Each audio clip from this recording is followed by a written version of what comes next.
that? That's sick.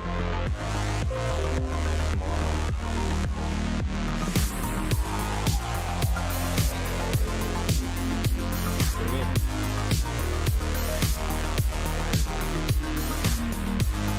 Well,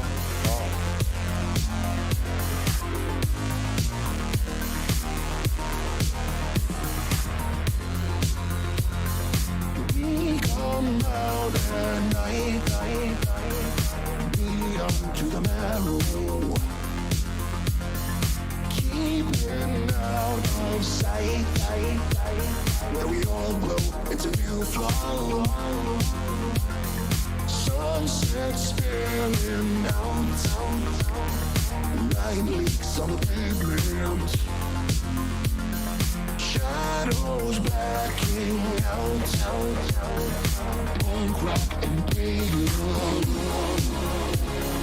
dancing like a kid, stepping on the stage, hot like gasoline. I am your man. Black holes in your eyes. yo, what's up, everybody? Big weekend.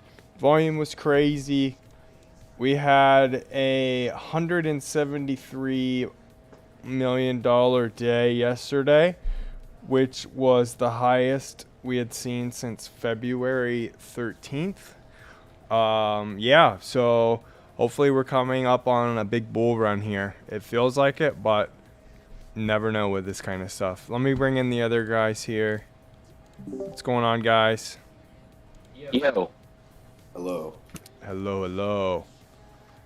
Yeah, big run, Azuki's. I guess like a couple weeks ago you could say like the ape coin and all that kind of started like a bull run, it you could say, and now it seems like Azuki's kind of took the torch. Definitely. Yeah, we went pretty crazy this weekend. I think the all-time high was 34.5 at some point, with the beans airdrop reaching around 7.1.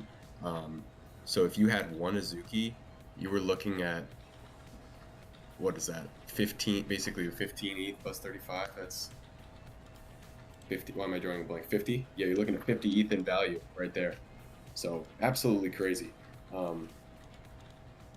Interesting thing is that the listings on Azuki started, well, I mean, it's kind of expected, right? Like the people that bought that peak top at 34, kind of start capitulating down and kind of undercutting themselves just to get out because they realize they probably bought too high. But the net result is that the collection sits, a few ETH higher than it first started. We're comfortably sitting in like the 27 to 29 ETH range right now, which I think is good.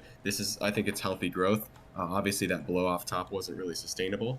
I had, obviously like when you see something go that high, you think like, oh, I can swing trade and get back in, but so many times with so many projects that isn't the case. So I think it's probably just better to hold in a situation like this. But cool to see with the project, and it seems like a lot of the profits from the airdrop and from that run up are flowing into other projects now as well. I think we saw Doodles and Clones take a pretty nice run yesterday as well. Yeah, Doodles took a run. Three Landers took a run. I think that was the differentiating factor, both of those projects, being Doodles and CloneX. That set yesterday's volume of 173 million, like Vince said, apart from the 2 days before that, which were like 136 million, which is still crazy because that 136 million was prefaced by 116 million. Today we're already at like 70 million right now, I think, and 70 million is more than we were seeing in a 24-hour period, basically in the beginning of March when things were really down. So I mean, at this rate, there's no reason that we don't get to 150 million today, which is still amazing.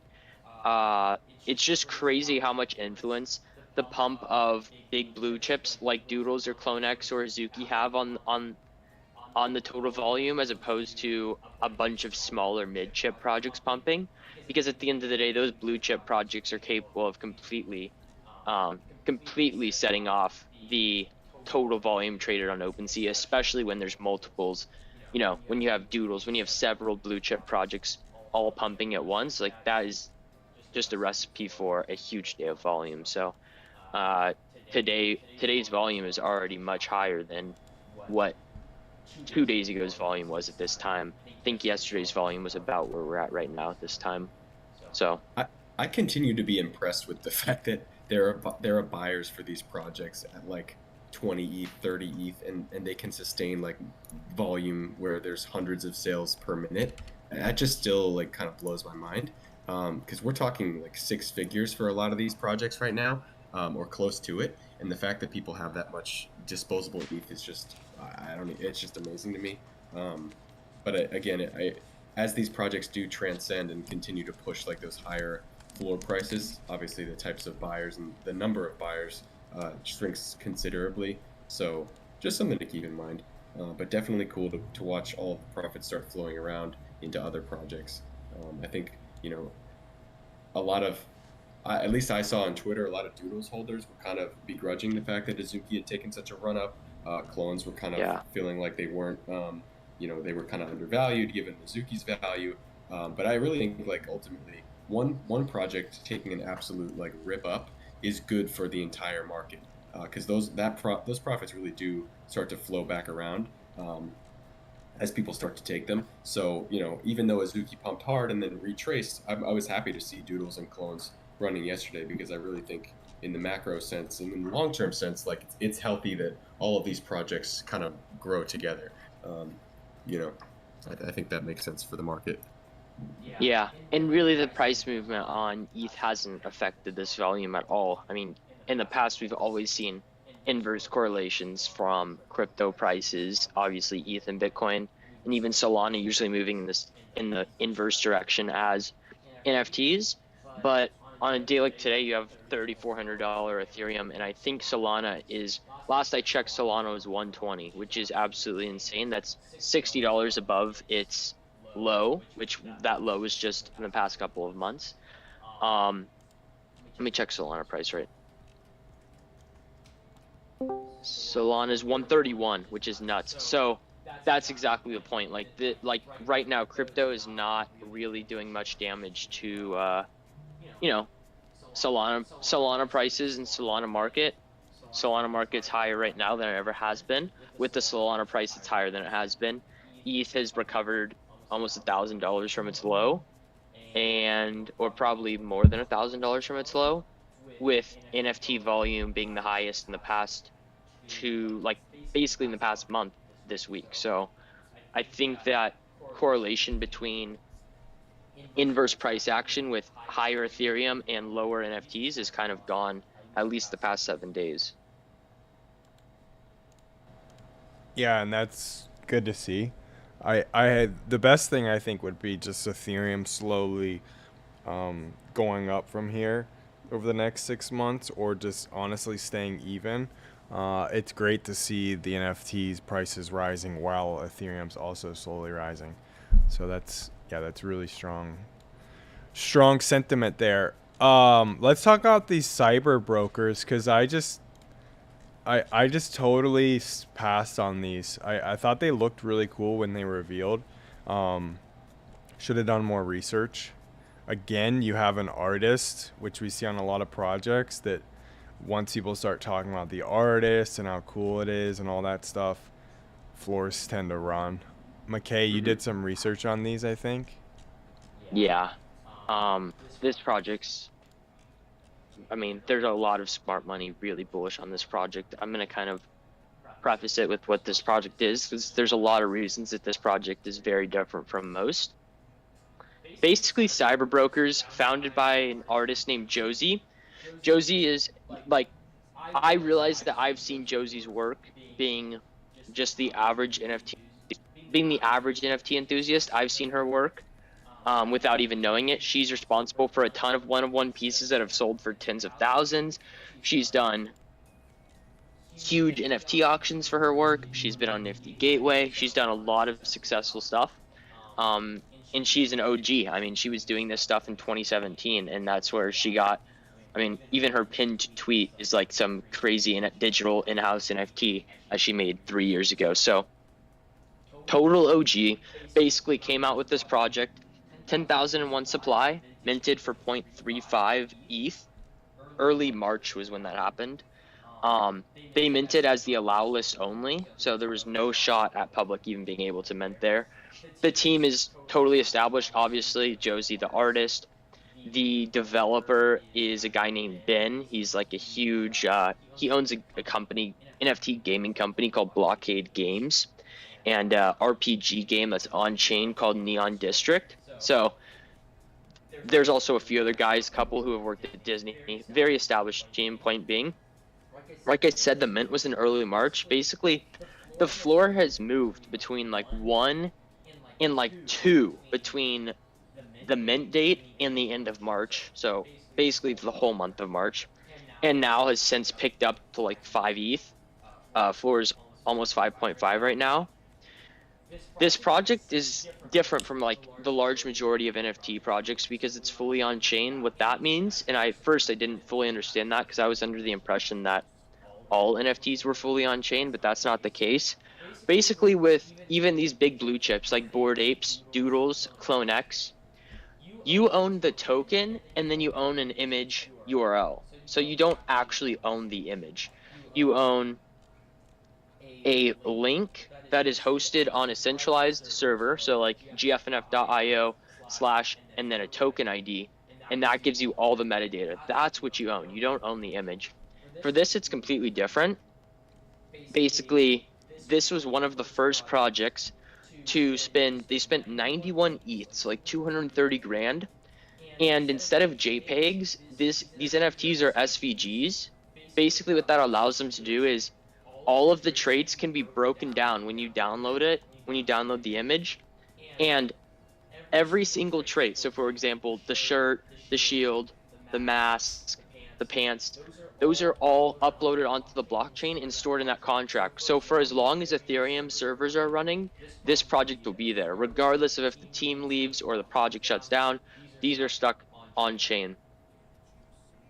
The main reason other projects haven't done this is because most projects don't have $230,000 to upload their assets to the blockchain prior to mint, because they just don't have the funds to do that. Even Bored Ape didn't have the funds to do that. Luckily, Josie was like a huge artist and obviously had plenty of money before doing this. The reason a lot of these like big whales are bullish on it right now, and the reason it's pumped a lot, is because there's this whole ecosystem. It's a woman-led project. They have this ecosystem where there's all these characters, there's character breakdown. The character breakdown basically has the female characters, like species, services, creators, founders. All of the most expensive and top selling assets from this collection are the female characters. Obviously this is something led by Josie, and so that in combination with the well-established team, they've got this whole breakdown of characters, which basically has people thinking that there's going to be some sort of game.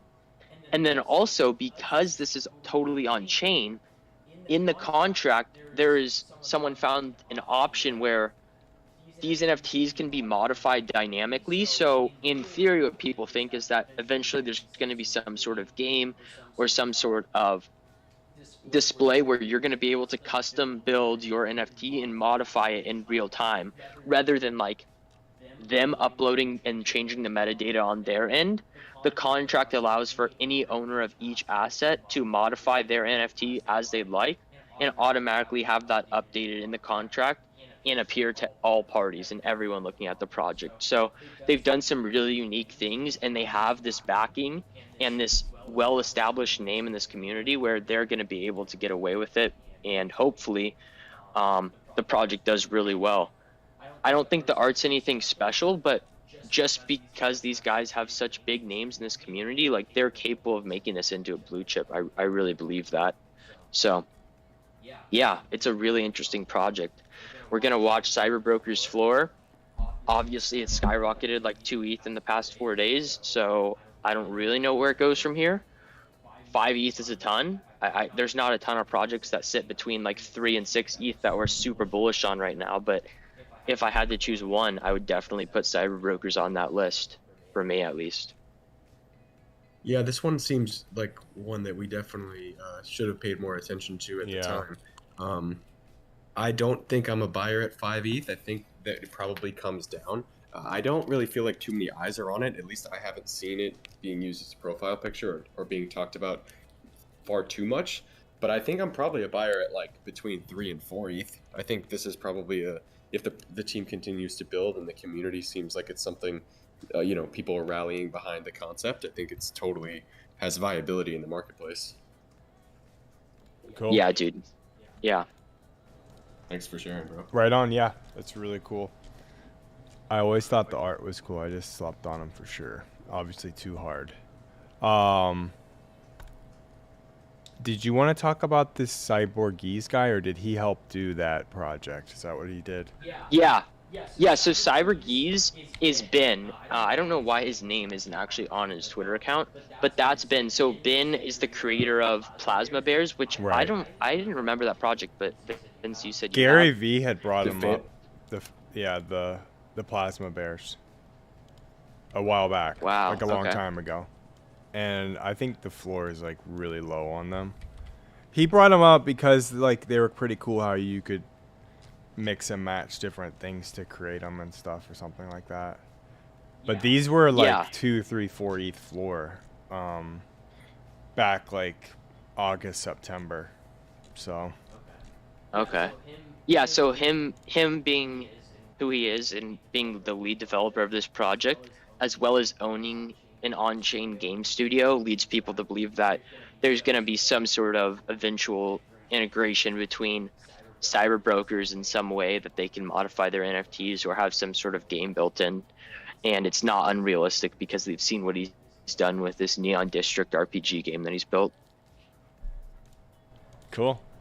Sick. Yeah. Nice little segment there. Garrett, are you here? Yeah, here, man. Ghostly Ghost, you just posted it in the Discord. I did, yeah. I did a pretty in-depth write-up. I've been looking at these all morning. Right when I woke up, I saw that some people hit this degen free mint just randomly in the middle of the night. And the floor pumped to 0.5. It actually got up to 0.95, but it was about 0.5 when I first looked this morning. Looking more and more into it, it makes sense. It's the first omni-chain NFT, which essentially just means that it can be fluidly, the same token can be fluidly transferred and utilized on different secondary networks. So it can be Ethereum, Arbitrum, BNB, like Binance, Avalanche network. So the potential use case for the tech, I think, is really what this hype and buzz and bet is on. They just broke 3K Twitter followers. Really notable CT names, just like crypto Twitter native guys following it more so than the NFT influencers. And I think that's because, the real crypto guys are going to be the ones that appreciate and recognize this tech and how revolutionary it could be. I think about the use case for big projects like Neo Tokyo and others. From the creator's perspective, he can launch and host his launch and sell out on the ETH network for maximum exposure and profits. And then for user experience, anything secondary, whether it's gameplay or anything else transactionally, can be housed with the same tokens on optimized networks like Arbitrum. And it's really, really cool. There's a Medium article that's pretty in depth on the matter. I bought 2 right around 0.5 average entry. Definitely some risk involved just because of the price, but I like this. And with only 3K Twitter followers, a couple bigger names like Andrew Wang and others using them as profile pictures, I think there is potential. We're in kind of the lull hours of the day and week also for NFTs. So yeah, I'm going to try to be a little bit patient with this one.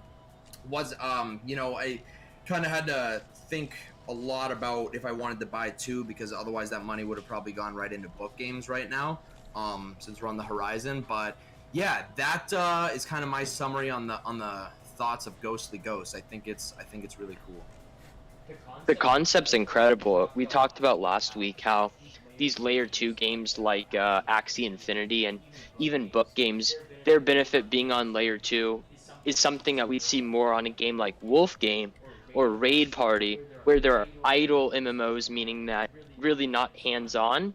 But if there's some sort of tokenized game economics where they're able to trade their in-game currency without having to pay a gas fee, that's ideal. And so if you think about it, I haven't gotten a chance to read your write-up yet, Garrett, because we were just starting the podcast, but I imagine like this is perfect. This is a perfect concept for some sort of on-chain game, because if they're able to use the in-game currency, they launch on ETH, like you said, maximum exposure, and then take the game over to a layer 2 platform where they're not having to deal with gas and sending big transaction fees just to move the tokens around in the game, sending to each other or sending to buy something in game. They're basically they're reaping the benefits of launching with maximum exposure while trading with very low costs, which would in turn really keep the game incentivized, and it would like bring longevity to the game, is how I see it, at least, because people aren't going to be wasting money on $50 for gas. So Exactly. Those are my thoughts. So it's a bet on the tech. You know, they haven't promised any big game or anything in that sense, but the tech alone is revolutionary. And you know, things in this space, I think of Creeps, Genesis, and other projects that have just gigapumped because they were the first, that whether it's a new type of tokenomics, but this is way beyond that, man. This is way more advanced tech than most of the projects that have pumped because of their tech. So I think it's cool. It's definitely a gamble though, because 0.5 ETH is not a cheap entry. But one of our members also just informed me that the blue chip holder percentage on these, so that would be the overlay, just the holders that are actually holders of, you know, Azuki's, Bored Ape Yacht Club, Clone X. It's over 30%, which is exceptionally high on this fresh of a project. So yeah, next pump, you know, when the volume hits the numbers that we saw into the night hours, early morning hours, these could go parabolic. I just think that there's a lot of room for growth with only 3,000 followers. Man, so many things are just ready to rip right now. I wish I had more ETH. It's just like you can't have a bag in everything, but gosh, times like these, it feels like I'm underexposed even when I'm not underexposed.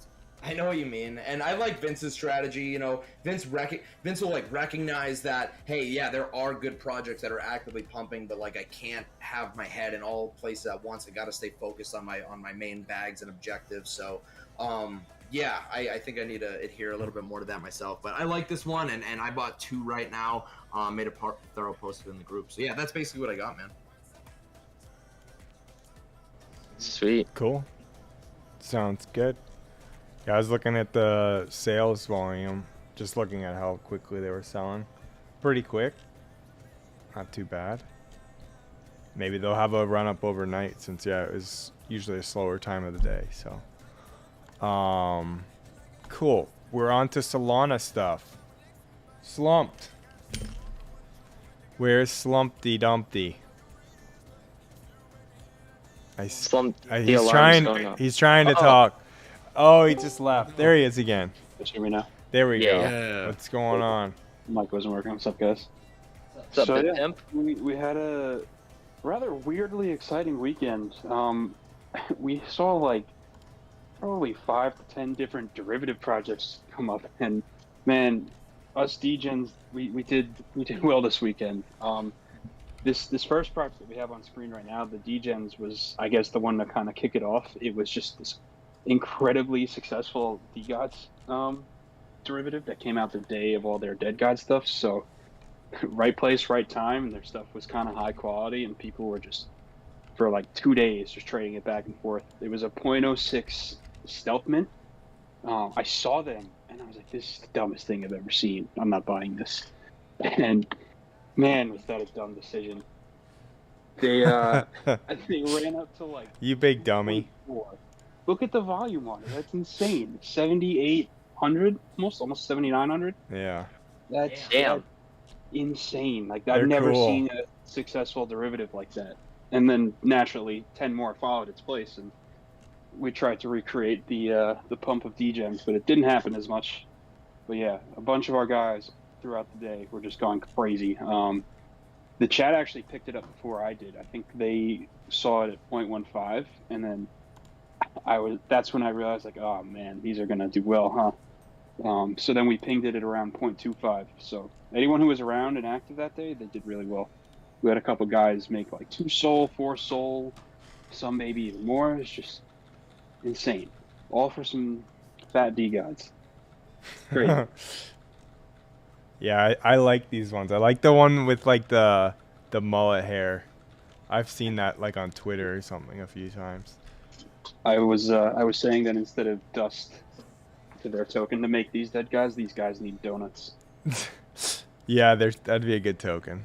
I like That'd be that. hilarious, and I guarantee it would do well just because of how stupid it is.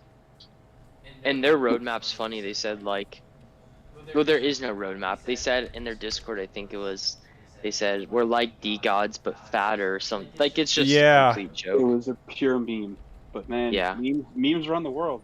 Look at MFers. Speaking of dust, did you see what they were doing with the dust raffle for one of the Mindfolk one-of-ones? I didn't, but I know they do raffles like that all the time. So it's a That is Mindfolk, and it's you buy raffle tickets, and it's 10 dust per ticket. Mhm. I mean, this Mindfolk looks really sick. I really like the Mindfolk stuff. And the one-of-ones have always been like over wow, that is 150 Solana. And so, yeah, if you could win this, that would be sick. I don't really understand, like, it says Mindfolk Pirates. I'm not, and there's 666 of them. So I'm a little bit, like, confused by the whole thing. Seems like a Gen 2 Yeah, of Mindfolks, maybe. something maybe where you would get whitelist for the pirates or something. Yeah. And I'm assuming like maybe this is just one of them or something. Yeah, I don't know. I'll look into this more. We can talk more on it tomorrow. But just kind of interesting that they're using dust for some more stuff like that. Yeah, they've With a got big their dust project. really down, pretty solid. And did Yeah. you sell your D God yet? I know you wanted. No, I'm trade gonna out the keep it. bookings. I'm just gonna They keep it. Saturday night they actually the 30 dust a day staking finally is in effect. Oh, I need to do that probably. Yeah, definitely do that. 'Cause, I mean, it's like a few sol a week, which is just insane. I think dust is still like 3 and change last I looked, Okay. and you're making 30 a day. Yeah, I'll be doing It's like that.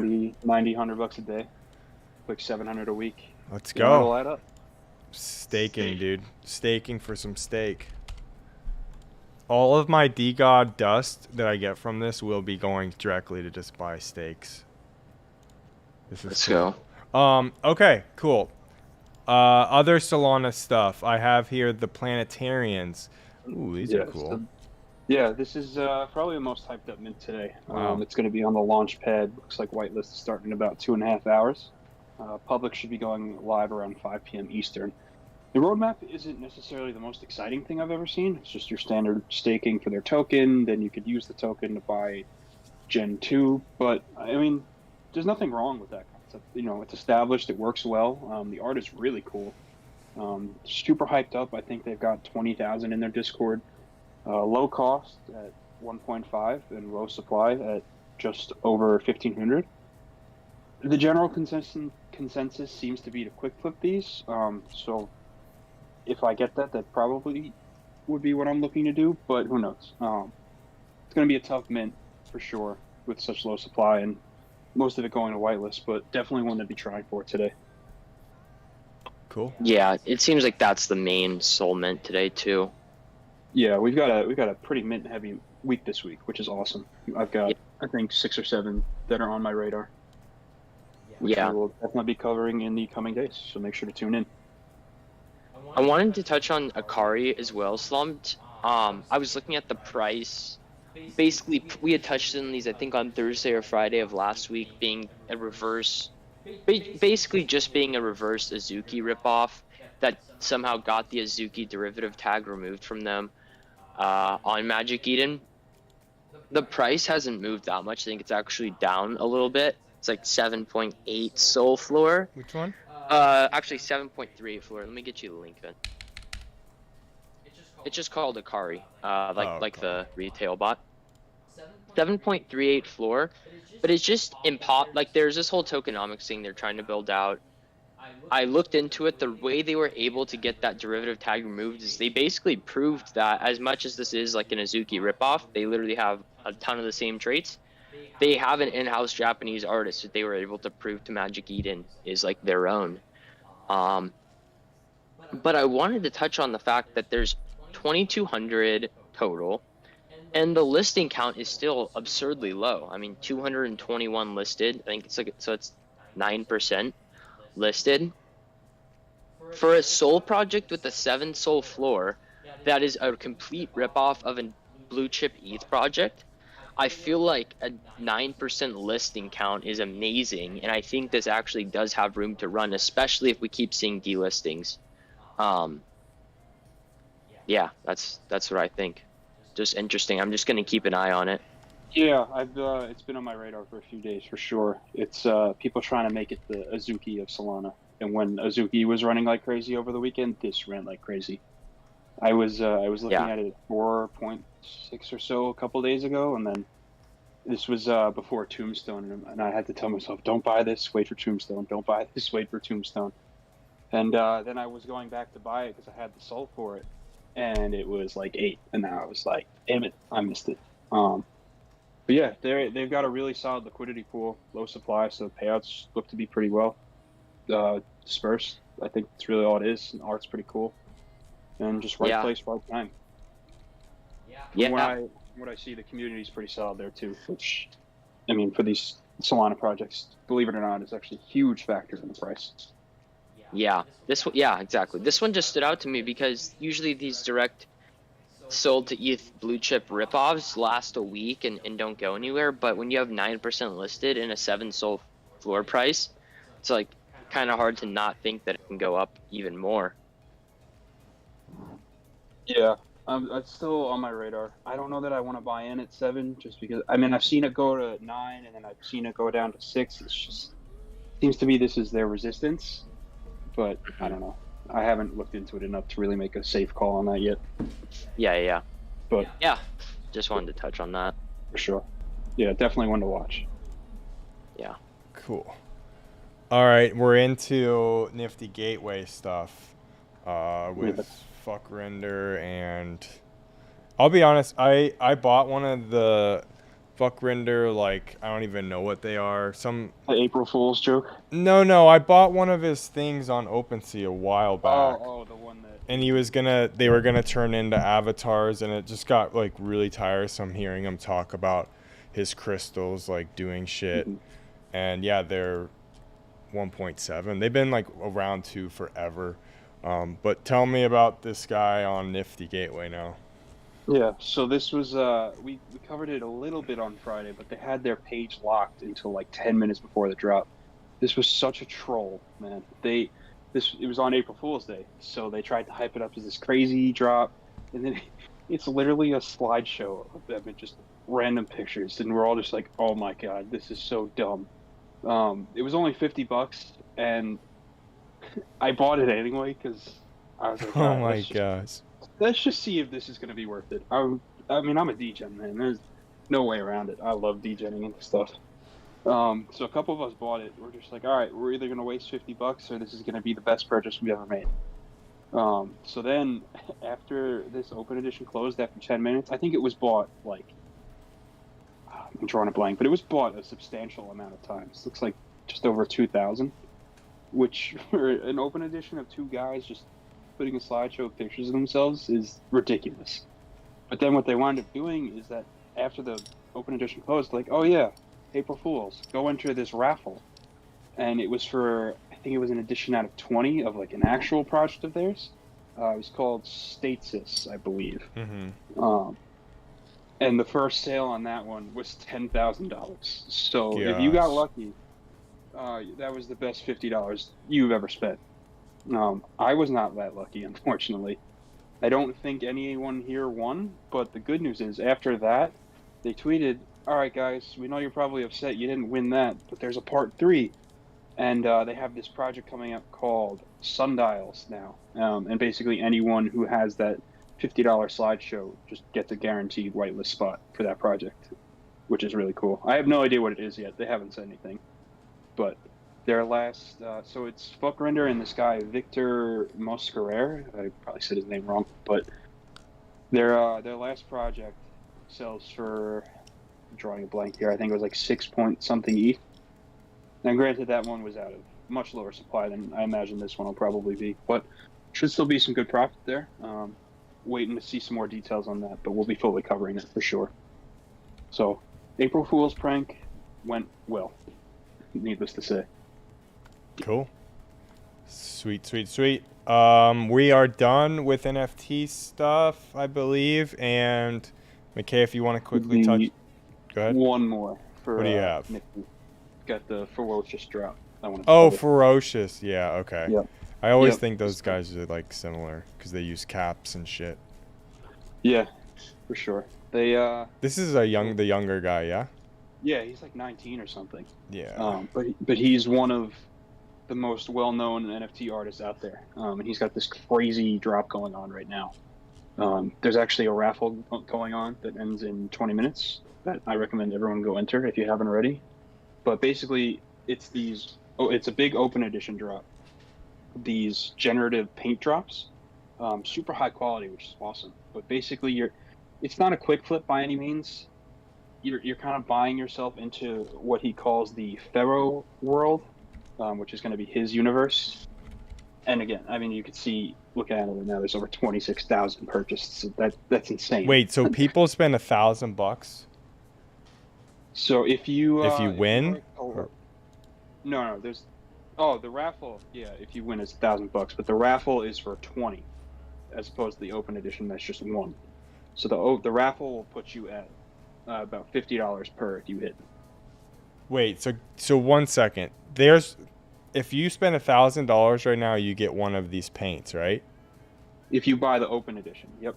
And 26,000 people did that. So there was a collector's window where you could buy it for 500 if you had some of his older stuff. But even so, I mean, that's still an insane number. Yeah. That's wild. Who is this guy? He's just like a Danny. Dude, Cole that's type 26 million bucks he's made. Yeah. If it's or half of whatever. He's a very rich 19-year-old. Should people like? Wow. Do you think this is a buy at $1,000? Yeah. It's not a quick flip, and I made sure to put it in bold and caps multiple times in my post yesterday. If you can comfortably hold this and wait to see what he does with it, I think it's going to be worth it. There will be an additional. I mean, so it's right now from 12 to 1. Yes. 5 editions available with 20. The drawing will be $1,000. So 5 winners that buy now will also get like a special one. Yep, and I think, let's see how many entries are on that. Right now we've got... You can buy more than one, it says. Yeah, I think the most amount bought by one person is 561, which is absurd. Oh my gosh, dude. Yeah, but I mean, this is like X-copy level type stuff. And his stuff flips a lot? He has one of ones that sell for millions of dollars. All right, Dude, so you have to buy these is what you're saying? We have to buy these paint things? I didn't buy the open edition just because I don't want to sit on one paint for $1,000, but I definitely entered the raffle. But, I mean, if you can comfortably sit on that investment and not worry about it for a few months or however long it might take, I think it might pay off. Enter drawing? You don't have... Oh, I see, enter drawing. But you have to pay so to that enter the drawing? No, just if you win. So, okay. But the drawing is for a pack of 20. So you're essentially getting one paint for $50, and he sold 26,000 at 500 plus. Jeez. Pretty hard to Damn. do. Stop saving the real alpha for halfway through the podcast, huh? For real, thank you, Slumped. I posted it in our Sick. channel. Get the No, I nifty know, roll. I know. I'm just saying. Go. I have the roll. Huh. Did you read the guide, Aiden? I did. I saw you wrote not a quick flip 4 times. in bold. I wanted to make sure. Yeah, I see these collectors that bought a ton. What the freak? Yeah, I mean, this is, again, one of the more established NFT artists in the space. Oh And at my 19, gosh. too? That's insane. And they look, like, super awesome. Like, and the cool part about these, I forgot to mention, is even if, let's say, 1 million of these get bought, every single one is going to be a one-of-one. I don't know how they do that. Technology is incredible. But I do want to add as well, I'm not seeing the Nifty Gateway roll on Aiden's profile.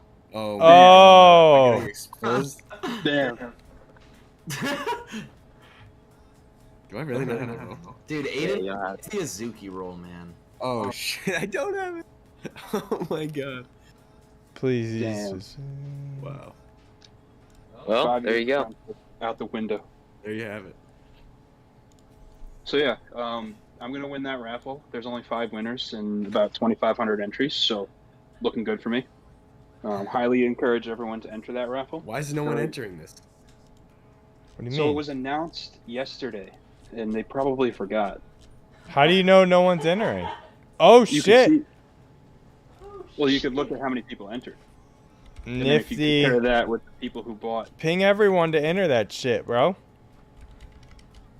NFTs. Enter this. all right, let's get that NFT pin. Yeah, ping that. Yeah, not Ping ping- oh, I NFTs. I only pinged the Nifty boys. Whoops. Get that Nifty roll if you don't have it. Goof We troop. have occasional bangers here. Everyone should have it. I just don't know if I should buy any of these paints.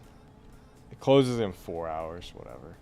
Anyways, Yeah, you have plenty of time to decide on the open edition, but the raffle closes in about 12, 13 minutes. what? Oh, the drawing, yeah. Yeah. Okay, sick. StockX. We've got Union Shoes? 2s. Sneaker calendar. Yeah. This week's actually not bad for sneakers at all. I mean, we're gonna have Union Dunk lows drop. The argon color gonna drop on Shopify sites. There's some raffles also for the purple pair, so I don't think purple pair is gonna be Union exclusive. I think we're gonna see some sites that are already raffling those off. Union Air Jordan 2s, which is strange because we rarely see Union collabs. Just so to have 2 back-to-back is crazy. These actually don't look that bad in my opinion. Nike's trying to push this Air Jordan 2 model. We saw it with Off-White Jordan 2 lows last year at the end of 2021. They're going to push Amamani Air Jordan 2s this year. And then obviously this pair as well with Union. We don't know if they're going to release this week. They're definitely not going to drop on sneakers, at least for like a scheduled release. So we're watching for those. Only reason we think they could be this week is because Foot Locker and Champs had loaded them as images. But it'd be weird to even see them release online on those sites. It would just be like an in-store release at their New York and LA locations. Other than that, Off-White Blazer lows. Just really bad-looking shoes. But they are going to be profitable, it looks like. There's a black colorway that doesn't look great. Right now they're profitable. And then the main release of the week is Yeezy Zebras, classic model, originally released in 2017. Obviously a classic colorway on V2s.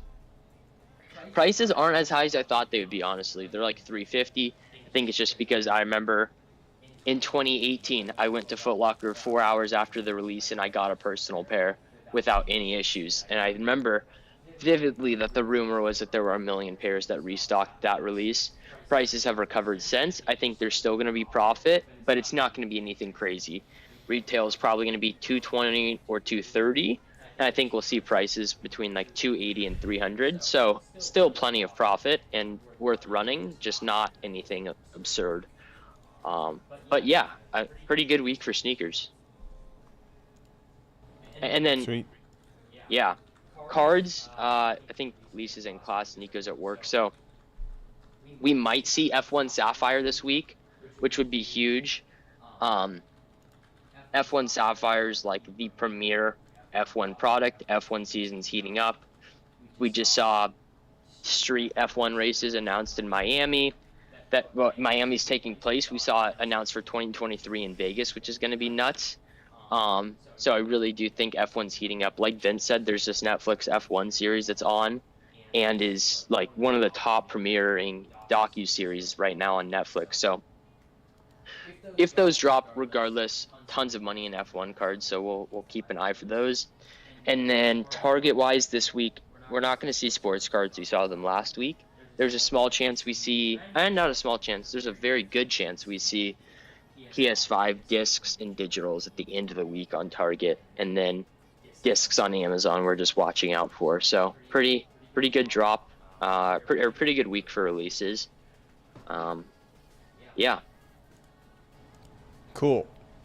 Thank you, McKay. I'm done. Anybody else have anything? No, we've Chillin', been man. going long. Yeah, excited Awesome. for this week. Hoping for other side land sale any day. I'm excited. Oh, man. Cool. Give us a Bullish. couple days notice on that. Yeah. I think we'll get some notice. They'll probably announce it on a Friday. Praying I'm for that. excited for book games tomorrow. Oh, Woo! baby. Me too. First and foremost. Yep. All right. We're gonna have some bangers this I week, gotta pee. all across the board. Cool. GG's. See you guys. We'll see you guys.